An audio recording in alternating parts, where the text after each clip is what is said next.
Hello, Kentucky All-State Trombonists. This is Brad Kerns again, Professor of Trombone at the University of Kentucky.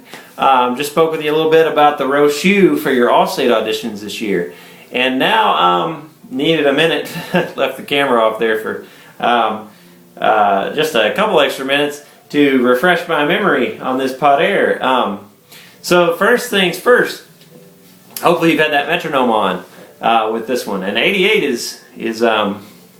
it's a quick tempo. So I would caution you to, the biggest thing, again, I talked about sound, and sound is still going to be the most important thing that you can do on this audition. And you show them what a beautiful lyric sound that you can have on the row shoe, and now you're ready for the Paudert.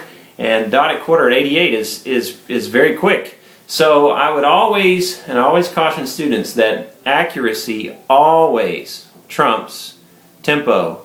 If you can shave off a few clicks and play it really cleanly, you will get, in my opinion as a judge, I would give far more points to someone that could play clean, maybe a few clicks under the tempo suggested. You get more points for that rather than just trying to barrel through maybe a tempo that might not be quite as comfortable for you. Again, this is really nice. You have a couple things that you want to draw our attention to with this. And one thing is the key, and then you have a key change at 71. Key change at 71, we're back to the beloved B flat, which is great. But if you notice at 55, you want to be very careful with that key. And again, the row shoe, we talked a little bit about that. So I'm not going to belabor that fact. I'm trusting all of you are out there with the tuners on and figuring out some C flats and some D flats and G flats and all that good stuff. So, but if we move on, there are a couple other things that we might want to hit real quick. Dynamics are very important, and these etudes are great. They're in a lot of ways that they're trying to get you to. The dynamics make a lot of sense because they're trying to help you to play musically. So be careful that in these dynamics and in your presentation of these dynamics, that you never go overboard to where it sounds awkward. It should always be a musical effect. So if it does say piano up to forte, a swell for one measure and back down for the other measure, make sure that's a musical gesture and not just an academic gesture. I'm getting louder, now I'm getting softer. But make sure that it has some type of swell. An example might be 83, 84. It should just have just let the line will dictate and help those dynamics happen as well. So 83 and 84.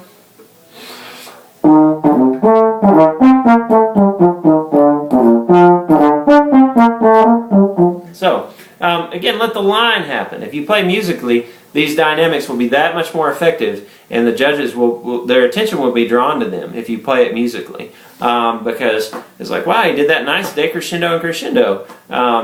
If you make it not sound like an academic exercise, and again, there are a lot of dynamics, a lot of ups and downs in this, and a lot of them rise and fall with the line. So if you're able to study this for just a bit, it makes sense. All these dynamics, they really do make sense with the musical line, which is what you want to keep focusing on.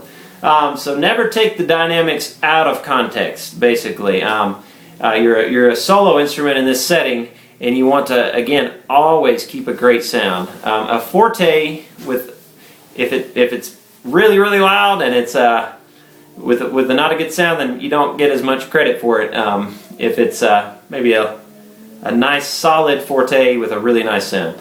So the other thing would be the style on this. The style is going to be huge because there's a lot of staccatos in here. If you get caught up in that, it's such a fast tempo. If you try to play too short, you might get a little bit tongue-tied. So you want to make sure that if you're singing the style, I'll take 83 again. I would never sing that da da da da da da da da da da. Okay, I wouldn't. sing that and be with tension. Okay, so you don't want to play that with tension. You wouldn't want it. So I'll play it the way I sang it.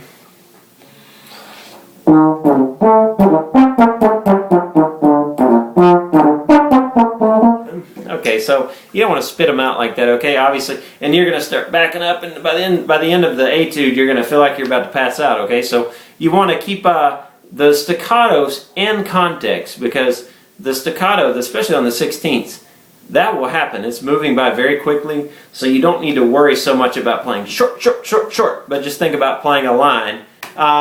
You don't want to play it legato, obviously, but if you get too caught up in spitting all these staccatos out, it's going to make for a pretty difficult time trying to maneuver through some of these technical lines. So a nice tongue, not legato, but definitely be careful to not spit these out, these staccatos. And again, sound is the number one thing that you're going to want to focus on this. You always want to have a great sound through this. So another thing is, I was looking at this a little bit. There's some more. We have some more grace notes in this. Looking at 67. Now these are going to be the opposite of what I was describing in the Rochu.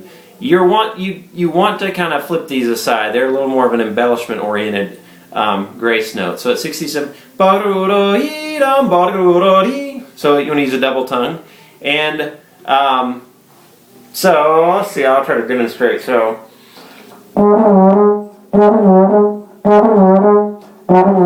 And again, there's an alternate in 68 that you definitely want to do. Go ahead and put that F in 6. That's going to be really difficult to... You're going to be moving a lot if you try to go all the way back to first. So again, grace notes with 67. You want to do a double tongue from first to third and follow the line. And then similarly at 68. So again, they just you just throw them off, okay? They're not... this is different than the Rochu. This is nice. You have grace notes in both to kind of, but they're different. They serve a different purpose. Okay, so that's that for as far as the grace notes, and that's really about it for this one. I mean, it's just having the metronome on, but don't be in a hurry to get to that 88. Don't let yourself be tempted to keep pushing beyond a comfortable tempo. Because if you can play it at a quarter note of 76 and it sounds like $1,000,000, then you're going to do great. And I wouldn't push it to 84 and sacrifice sound and articulation and tempo and all that just for a faster speed. So that's about it. Also, there's a correction, and I think there was an email circulated. I want to draw your attention to that really fast. In measure 87, you want to make sure that last note of measure 87 is an E flat. So that was something that was circulated, but I'm not sure maybe everybody got that email about that. So, and also one quick last note, sight reading. That will happen in the second round, and you want to make sure that you are, again, sound. You want to play with a great sound. It'll be disruptive for an audition if you have a great sound and prepared piece, but go to sight reading and the wheels fall off in terms of you being so focused on the notes and the rhythms that you forget to play with a good sound. Sound is number one.